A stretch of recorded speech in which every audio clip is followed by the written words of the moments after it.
Hey there everybody, hope you're all doing very well. In this video, I thought I would take you through my process of preparing for the weekly tarot forecasts I do on the SonofSelene YouTube channel. And so what we're going to do is we're going to talk about not only how I go about setting up for the new forecasts for the week, but we're also going to talk about ways that you can get more clear and understandable answers from your tarot cards. We're going to talk about cleansing and clearing methods and how often you should do them. Sorry it's a little bit echoey. This altar room is actually a room with hardwood floors, and I've got the door shut behind me so that I can go down to work here. So every week, before I get ready for another week of readings, not just horoscopes, but readings for other people, I cleanse, clear, and reset my deck. And so what I've been doing, oh, that doesn't go there, there we go. What I've been doing is I have been setting my cards apart by suit, and I am going to be rearranging them to be as they were when I first purchased them. Right now, I'm got my hands on the Pentacle suit. I'm going to go Pentacles, King, Queen, Knight, Page, 10, 9, 8, 7. And I'm going to do that for the minor arcana each. So we're going to reset the whole deck. Okay. King of Wands, Queen of Wands, Knight of Wands, Page of Wands, 10 of Wands, 9 of Wands, 8 of Wands, 7 of Wands, 6 and 5, 4, 3, 2, and Ace. Now you don't have to do this the way that I'm doing it. The way I reset is just the way that I go about doing things, but I think it's important for all readers out there to cleanse and clear their decks. If you are just reading for yourself or for other people or on an as-needed basis, and once a week, reset your whole deck if you are reading professionally. Now, I cleanse my deck with sage and with sound and all of that good stuff more regularly than that, just because, of course, I do readings for so many people, because that's part of my job. But I definitely still recommend a reset, and if you are ever interested in doing horoscopes or taroscopes or anything like that, that's a good thing to do. So before I go on to the major arcana, I just like to get my minors all stacked up in the order that they came in when I bought them. And so on top we had Wands, followed by Cups, followed by Swords, followed by Pentacles. And that's pretty standard for most decks. Your deck may have come a different way. You can, of course, stack it however you want. It's really more important that you have all of the suits together and in order if you're following this method. Order each. It doesn't matter if there's, if you got Wands on top of Pentacles or whatever, it's okay. But I tend to just get very particular about that kind of thing when I'm doing my own work. So now we're going through and we are doing the major arcana. We're going to start from the last card and come forward to the Fool. So we're going to go World, Judgment, the Sun, the Moon, Star,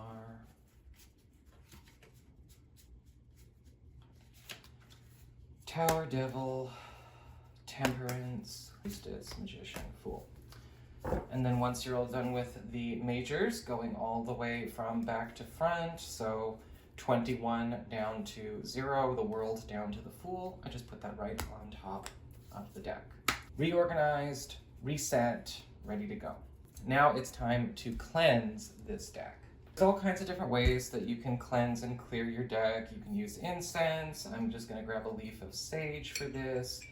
If you would prefer to, set a crystal on top of it and leave it overnight, that is fine too. You can take a small piece of selenite, for instance. I've got one here, so if I maybe didn't feel like I was going to have time to do a full clear the next day, it was going to be a busy day, what I'll do is I'll take the selenite and I will put that on top of the deck and then actually put the deck on top of a bowl of salt which will absorb all the negativity. The selenite will push it down out of the deck and into the salt itself. Throw the salt away, and you've got a deck that's clean and clear.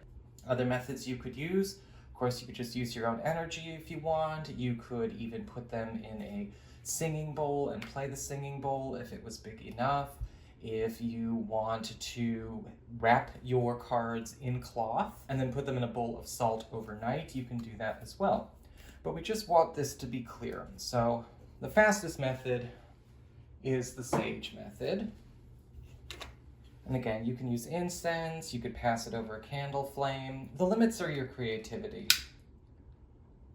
I'm just using a little leaf of sage. No sense in burning a whole huge wand over this. Practical, frugal Virgo here.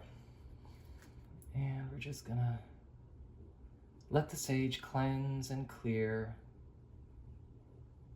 Make sure that we're getting in contact with every single card.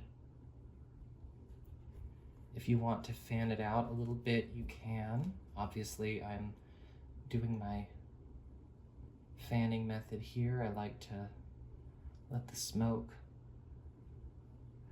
wash through. Just give the cards a good smoke bath. Just cleanse, cleanse, cleanse. Clear, clear, clear.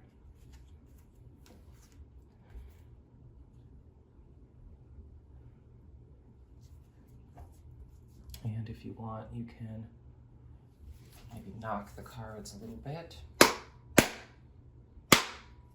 of wake them up. Fan it over some smoke some more. Clear, clear, clear. And we are good to go. So this is getting ready for doing tarot forecasts for the week starting November 7th, 2022. Now, it's important to know what you're going to talk about when it comes to your cards. The reason most readings tend to have trouble making sense is because a lot of the times people are not having a good communication with their guides or with their deck or with themselves. Please make sure you know how to set an intention and how to set a good one. When I say good one, I mean quality, not good or bad. So for this, I would just basically say something simple like, I call forth the truths that must be shared with regards to the week starting November 7th, 2022 for the astrological sign population of, let's say Aries, if I was going to start with Aries there, and all of the truths that must come forward for this week. Spare no truths. Show me the spiritual theme, the money, the messages, challenges, and relationship stories that are playing out this week.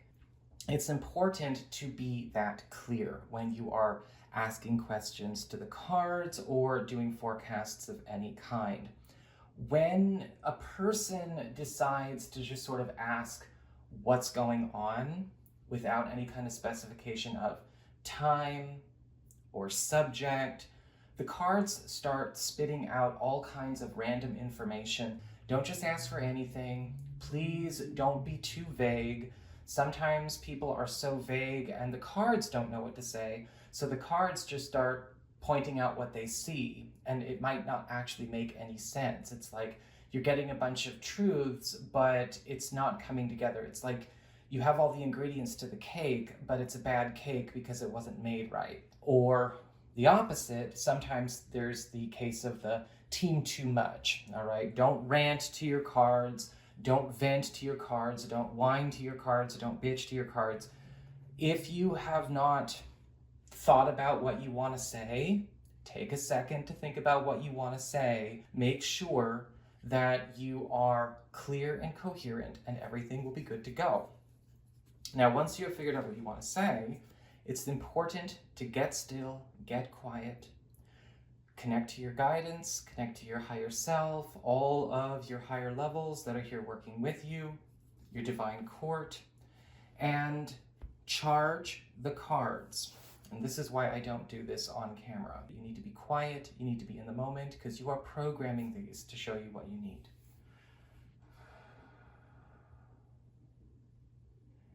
Now, in order to get out of the physical world experience, I go silent, but I already told you pretty much how I'm going to say what I'm going to say. But you can speak out loud if you want. I just prefer to be silent for this. And if you've ever gotten a reading with me, you know I get silent and then I don't start talking again until I'm shuffling.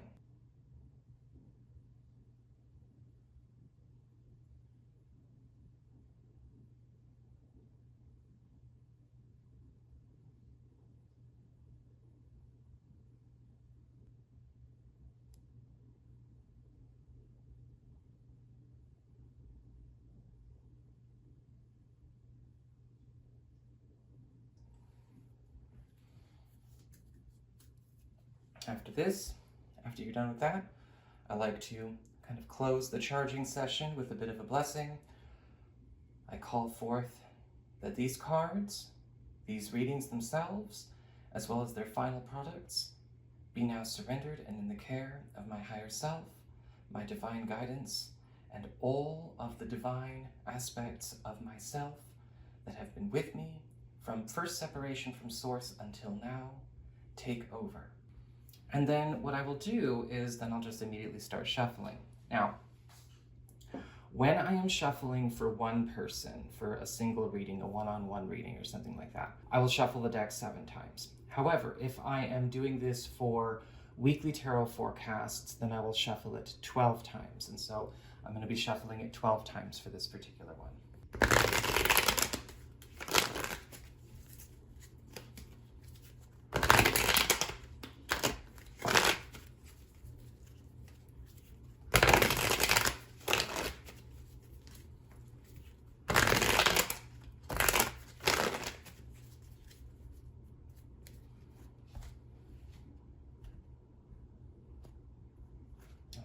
I tend to cut the deck into 3 piles and then just put the middle back on top. That's just something that's always been my way. And since I already know what kind of spread I'm going to lay out, for those of you who watch my weekly tarot, right, we know we have the spiritual themes, material concerns, as in money, news and messages from friends and family, challenges, and love and relationships. And then I'm just ready to go ahead and read. And thank you very much for joining me. I hope this maybe satisfies some curiosity for those of you out there who've wondered how I go about my process when I am in the back of the house, so to speak. Some people might ask, am I going to go through the whole reset thing in between readings? Absolutely not. I will do more of a regular cleanse with maybe just the sage itself, some incense, some knocking, and go on.